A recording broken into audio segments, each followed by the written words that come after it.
So really the only people who could benefit for breathing correctly are people who breathe. So if you don't breathe, then you probably won't get much benefit out of learning how to breathe better. Hi, my name is James Nestor. I'm the author of Breath, The New Science of a Lost Art. And these are 5 ways to improve your breathing. Stop breathing through your mouth. So breathing through your mouth isn't going to kill you. It's going to allow you to get enough oxygen to survive, but just surviving is different from being healthy. So compensation is different from really celebrating in vibrant health. So the difference between the mouth and nose, there are numerous differences, but the main ones are the nose is the filter. This is our first line of defense for the body.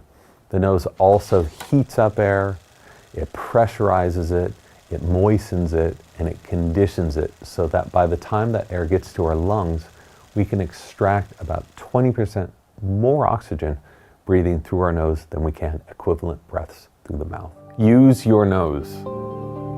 So if you were to take an x-ray of your head, which is something I've done, you would notice something at the front of your face. You would notice that we have all of these crazy structures right at the front of our face. These structures take up the equivalent space of a billiard ball. If you could just imagine putting a billiard ball in the middle of your head.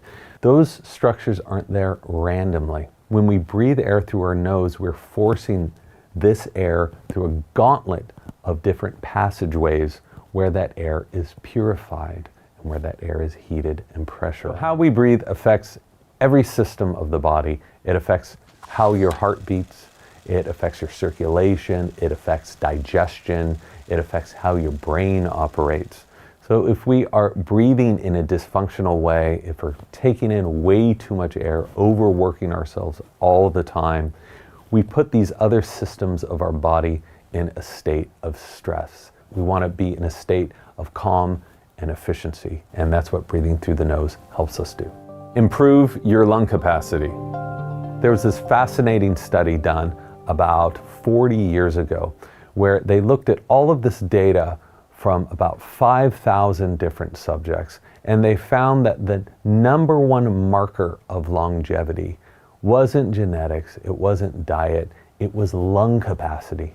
The larger our lungs are, the more efficiently and healthy they are operating, the longer we will live. You can fix it by breathing properly. And you can help yourself breathe properly by having proper posture and breathing very slow and low breaths. This isn't pushing it too hard. This is breathing in this almost imperceptible way, where you take very calm and controlled and rhythmic breaths.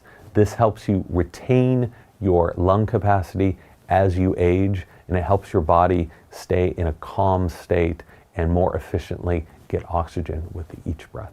Slow down. Inhaling and exhaling slowly have numerous benefits. One of those benefits is you are sending signals to your brain that you're in a calm state. So about 80% of the messages between the brain and the body come from the body to the brain. So by breathing slowly, you can take over these systems. You can control your nervous system in many ways to send your brain signals that you are relaxed and in a safe place. And when you do that, the rest of the body and the brain responds. Hold your breath. So breath holding is both good and bad. When we hold our breath unconsciously, it's very bad. And an estimated 80% of office workers do this. What we do is we sit down and we see all these emails, and then our phones are blowing up, we become stressed out, and we hold our breath, then we breathe too much, we hold our breath again. If you're doing anything in a way that's stressing your body out 8 hours a day, 10 hours a day, 12 hours a day, it's going to eventually catch up with you. Breath holding can also be very beneficial to you, because when you hold your breath, you increase your levels of carbon dioxide.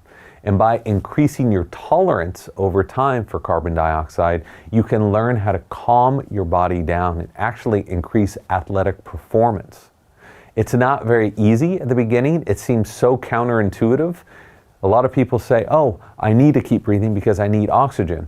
But you'll notice something when you hold your breath and look at your oxygen levels. they don't go anywhere for a very long amount of time. It takes a couple minutes for your oxygen to really be hitting some serious levels of deficiency. The number one thing I would like people to take away is that things don't have to be complicated in order for them to be effective, and in some cases transformative. Doing very simple breathing tweaks throughout the day and even before sleep, before you study, before a workout, can have a transformative effect. This seems impossible, it seems too simple to be true until you spend years looking at the science and until you talk to hundreds and hundreds of people who have helped take control of their own health and their own sicknesses by helping take control of their own breathing. That's what I've discovered, and I think you'll find the same is true for yourself.